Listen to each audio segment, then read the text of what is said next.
बाजू बाजू बाबा भोलेनाथ की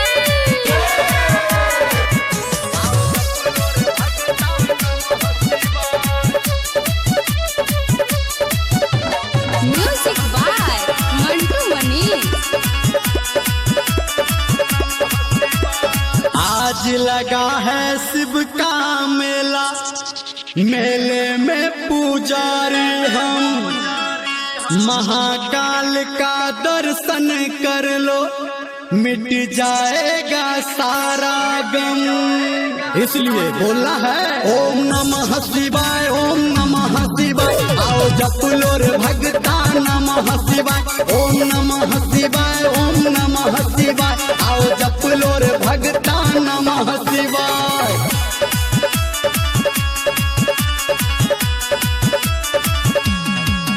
ओम नमः शिवाय, ओम नमः शिवाय। आओ जप लो रे भगता नमः शिवाय, ओम नमः शिवाय, ओम नमः शिवाय। आओ जप लो रे भगता नमः शिवाय।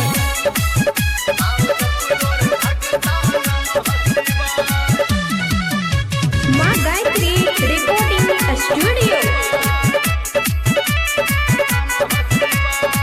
जटा में गंगा, माथ पे दंगा, मिर्ग का छाला तन पे वस्त्र।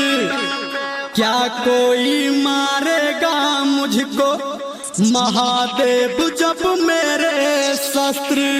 इसीलिए एक साथ बोलिएगा ओम नमः शिवाय, ओम नमः शिवाय। आओ जप लो रे भगता नमः शिवाय, ओम नमः शिवाय, ओम नमः शिवाय। आओ जप लो रे भगता नमः शिवाय।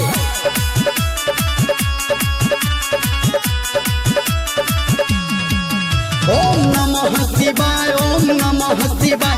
आओ जप लो रे भगता नमः शिवाय, ओम नमः शिवाय, ओम नमः शिवाय। आओ जप लो रे भगता नमः शिवाय।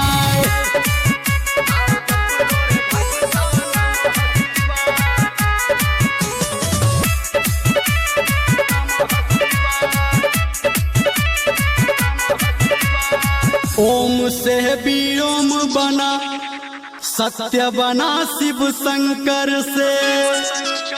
सब अपना कष्ट दूर करे, गा के ओम मंत्र से। हर हर महादेव। ओम नमः शिवाय, ओम नमः शिवाय। आओ जप लो रे भगता नमः शिवाय, ओम नमः शिवाय, ओम नमः शिवाय। आओ जप लो रे भगता नमः शिवाय।